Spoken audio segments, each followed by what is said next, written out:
Lidia del Canto. Esto es como lo de, ¿os acordáis lo de Raquel busca su sitio? Lidia ha encontrado ya su taca. Ella es directora de ESG Balearia. Bueno, Lidia, a ver, porque el transporte de personas y mercancías siempre está tradicionalmente asociado a mucha emisión de gases de efecto invernadero, lo digo por los grandes buques. Entonces, desde Balearia, ¿qué acciones se están llevando a cabo para descarbonizar, Bueno, a ver, al final las emisiones hay que contabilizarlas por porcentaje de número de pasajeros o de carga que transportas. En ese sentido, no somos tan contaminantes como parece, pero bueno, es verdad que una chimenea echando humo negro asusta mucho. A ver, supongo, no he estado esta mañana, pero supongo que se habrá sido muy optimista acerca del futuro de las energías en cuanto al transporte.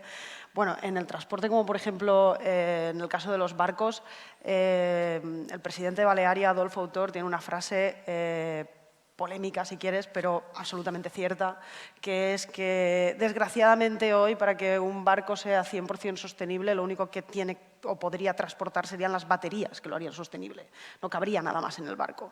No existe la tecnología que nos haga emisiones cero y que te permita llevar, ya no los grandes contenedores, Balearia transporta carga rodada, transportamos camiones, pesa menos, somos menos grandes, pero no existe esa tecnología. Entonces, a partir de ahí y asumidas esas circunstancias, sí que hay, yo creo que hay que empujar, ¿no?, con la esperanza de que tú vas dando pasitos hacia el máximo y el hecho de dar esos pasitos va empujando la línea.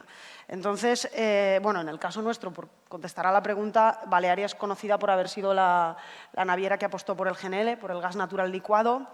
Error durante la guerra de Ucrania, pero todo bien, que es el combustible en estos momentos más sostenible para mover un barco.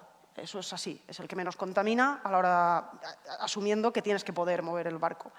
Dicho esto, bueno, pues últimamente hemos sido noticia por haber puesto en marcha el primer ferry eléctrico, el Cap de Barbaría. Es muy bonito, va de Ibiza a Formentera, grandes fiestas. ¿Qué sucede? Que yo llego a los puertos y no tengo dónde enchufar el barco. Burocracia y administración. Entonces, en estos momentos las empresas vamos por delante de la administración. Y la administración va por detrás de la propia legislación que está impulsando. Eso es para nosotros el principal problema. Balearia es una empresa muy particular, es una empresa familiar, es propiedad de Adolfo Autor y, por tanto, tiene esa agilidad. Si el propietario se lo cree, todo va fácil. Yo debo ser la única responsable de medio ambiente de una empresa que se cree el medio ambiente menos que el propietario de la empresa. Entonces, él decide gastarse 380 millones, y no es una manera de hablar, en cambiar los motores de los barcos que van a diésel por motores duales que puedan ir a diésel, pero también a GNL. Eso además tiene una ventaja, que es que esos motores, y cogiéndome a la ponencia de curro anterior, bueno, pues esos motores nos permitirían ir con biometano o con metano sintético cuando se desarrolle esa tecnología. Con lo cual, en nuestro caso, probablemente la apuesta estaría clara siempre que los precios sean razonables y no te salga más barato cambiar medio barco. Otra vez, ¿qué podría pasar? Pero bueno, volviendo otra vez al Cap de Barbaría, yo venía con la intención de contaros esto de que llegamos a puerto y no nos podemos enganchar a ningún sitio para cargar las baterías, pero también hay que entender una cosa, es Ibiza-Formentera, es un trayecto muy cortito. Entonces, es una experiencia curiosísima. Seguro que todos aquí recordáis la primera vez que probablemente fue un taxi o subisteis a un coche eléctrico y dijisteis, ostras, no hace ruido. Esa experiencia en un barco es la leche, o sea, es algo increíble. De repente, porque además en determinado momento sí tenemos los motores encendidos, los motores son eléctricos. Lo que pasa es que durante parte del trayecto se alimentan con diésel precisamente porque no tenemos dónde enchufar el barco, ni en Ibiza ni en Formentera. Ese barco está preparado para ir a hidrógeno, pero preparado de verdad. O sea, tiene todas las conexiones, tiene el espacio para la pila de hidrógeno y si mañana pusiéramos una pila de hidrógeno funcionaría. ¿Qué sucede? Que, como decía Curro antes, pues el hidrógeno está muy caro y luego tampoco seamos tan optimistas. En estos momentos vamos a lo básico. Los puertos no tienen la normativa para que un camión de hidrógeno lo cruce de cualquier manera y abastezca un barco lleno de personas. Es ya huyes de la tecnología, incluso de la burocracia. Vamos a lo más básico del desarrollo. Es una tecnología por desarrollar, el hidrógeno.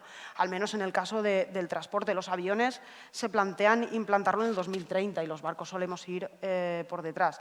Aún así, tener un empresario loco del medio ambiente y apasionado de las Islas Baleares y de que son parajes naturales y hay que cuidarlos mucho, pues te hace que, como los barcos duran 50 años, dice, no, yo me voy a gastar ya los 4 millones de euros y voy a poner todo para el hidrógeno.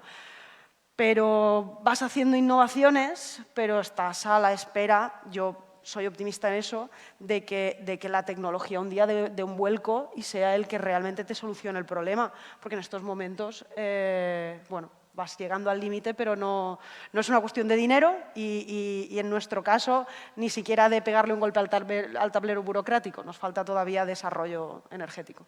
Se supone que esa electrificación de los puertos va a llegar, ¿no? Hay legislación Sí, pendiente. obliga a la Unión Europea a hacerlo, pero van terriblemente lentos. Hay que esperar. Pero sí, todo pasa en 2030. Yo supongo que nos levantaremos un día en 2030 y habrá un montón de cosas nuevas.